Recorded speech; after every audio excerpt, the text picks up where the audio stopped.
Ukraine wants to feed at least 5 million people facing severe food shortages by the end of next spring.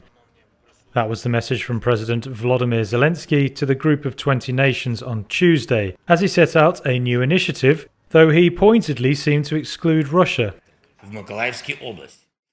I also call on all countries, and in particular your countries, dear G19 leaders, to join our initiative to help the poorest with food.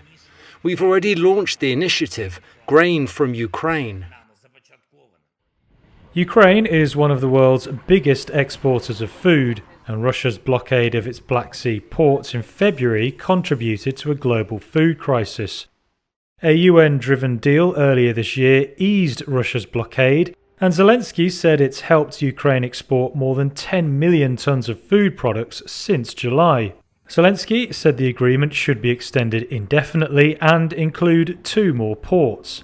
The deal is due to expire on November 19th and talks are underway to extend it, but that may depend on Russian demands being met. It's long complained of barriers against its farm exports, even though they are not directly targeted by Western sanctions.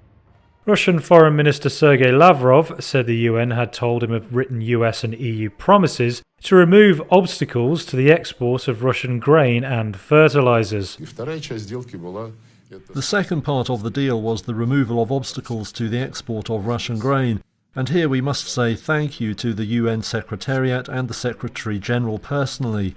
They are trying their best, but 5 months have passed and no practical results have been achieved.